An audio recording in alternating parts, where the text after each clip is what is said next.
रुकिए, ठहरिए। जब आप इस डिजिटल मंच पर आ ही गए हैं तो हमारे 2 प्रश्न का उत्तर आप देते जाइए। दोस्तों, अगर कोई इंसान फिसलता है तो क्या होता है? पहला प्रश्न।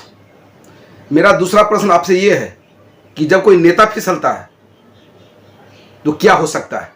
जब एक इंसान चिकनी सतह, ढलान या किसी गीली जगह पर फिसलता है तो उसे चोट पहुंचता है, हाथ पांव टूट सकता है, वह घायल हो सकता है। लेकिन क्या आप जानते हैं कि जब नेता फिसलता है तो क्या हो सकता है? आज हम इसी विषय पर चर्चा करेंगे कि जब नेता की जुबान फिसलती है तो कौन सी घटना घटने की संभावना रहती है, किसको चोट पहुंचता है। आज का मुद्दा बहुत संवेदनशील है।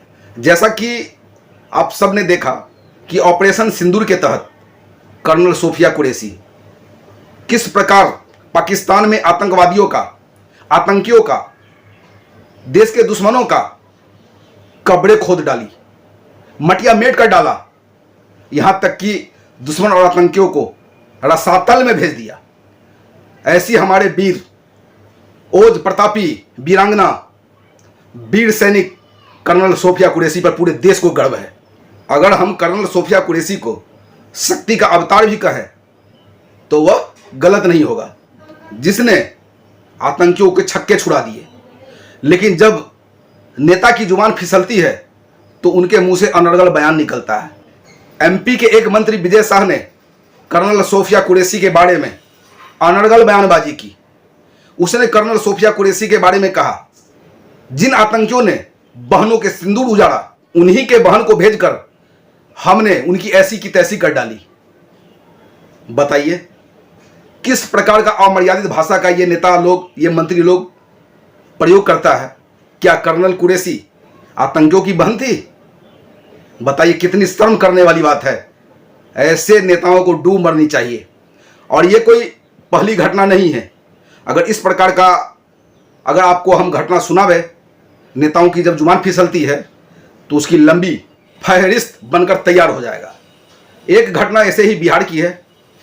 जब नीतीश कुमार जी महिला संवाद यात्रा के लिए निकले थे तो उस समय जब लालू यादव जी से पूछा गया कि बताइए इस पर आपका क्या विचार है, तो लालू यादव जी ने कहा था कि नीतीश जी महिला संवाद यात्रा करने के आड़ में आंख सेकने के लिए जा रहा है, नयन सुख लेने के लिए जा रहा है। बताइए किस प्रकार ये लोग महिलाओं पर अभद्र टिप्पणी करता है, अमर्यादित भाषा का प्रयोग करता है।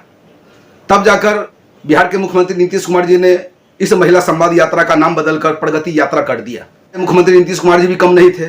आप सबने देखे होंगे कि एक बार सदन में जब वह भाषण दे रहा था तो सेक्स शिक्षा की बात कर डाला।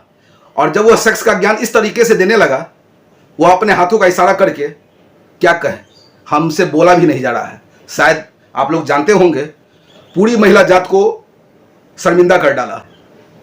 अब बताइए, इस प्रकार के नेता का जब जुबान फिसलती है तो क्या से क्या हो जाता है, कौन सी घटना घट सकती है, इसके बारे में भी चर्चा करेंगे। और खास करके आज के सोशल मीडिया के जमाने में इस प्रकार के टीका टिप्पणी, अमर्यादित बयान, शर्मिंदगी करने वाले बात, इसके पीछे सिर्फ और सिर्फ नेता या मंत्री का अपनी राजनीति चमकाने के उद्देश्य से ही इस प्रकार के अनर्गल बयानबाजी, शर्मिंदगी जैसी बातें करता है।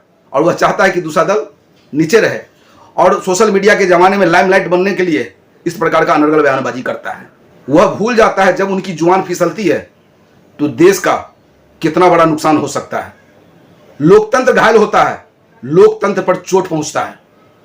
जबकि आप सब लोग जानते हैं कि भारत लोकतांत्रिक देश है। और ऐसी स्थिति में जब ये लोग अनर्गल बयानबाजी करता है तो यह मुद्दा बनकर उछलने लगता है, सामाजिक सद्भावना को ठेस पहुंचता है, आपसी सौहार्द में कमी आ जाती है। जब नेताओं की जुबान फिसलती है वह काफी संवेदनशील हो जाता है। और आजकल के सोशल मीडिया के जमाने में वह काफी तेजी से वायरल होता है। और आप जानते ही हैं कि जब कोई चीज वायरल होता है तो देश की सद्भावना को, देश की लोकतंत्र को चोट पहुंचता है, वह घायल होता है। अगर आप कहीं फिसलते हैं तो सिर्फ आपकी हाथ पांव टूटता है, आप घायल हो जाते हैं, आपके शरीर में चोट पहुंचता है। लेकिन जब नेताओं का जुबान फिसलता है तो देश का लोकतंत्र को चोट पहुंचता है, लोकतंत्र घायल होता है। ऐसे नेताओं पर कड़ी कानूनी कार्रवाई होनी चाहिए और वह कभी भी चुनाव लड़ने के लिए वैध नहीं माना जाएगा। इस प्रकार की कानून बननी चाहिए, तब जाकर इस नेताओं की जुबान पर लगाम लगेगा। एक बार अरुण जेठमलानी ने भगवान राम को बूढ़ा पति बताया था। अब आप खुद सोचिए यह किस प्रकार सनातन धर्म पर प्रहार था।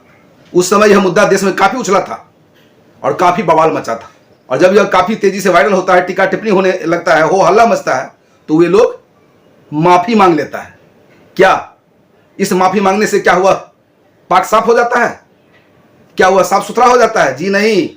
आप लोगों को भी समझनी चाहिए, इस प्रकार के नेताओं का बाइकआउट करना चाहिए, इनसे आप लोग दूरी बनाइए, क्योंकि ये लोग जिनकी जुबान फिसलती है वे लोग लोकतंत्र को खतरे में डाल सकता है, सामाजिक सद्भावना को खतरे में डाल सकता है, सामाजिक भाईचारा के लिए ये लोग घातक है। आप देख सकते हैं चेतना जागृति मंच, मैं जयशंकर प्रसाद। बाकी आपका क्या राय है आप कमेंट बॉक्स में जरूर बताइए कि जब आप फिसलते हैं तो आपको चोट लगता है, हाथ पांव टूटता है, आप घायल हो जाते हैं, लेकिन जब देश का नेता का जुबान फिसलता है तो क्या घायल होता है।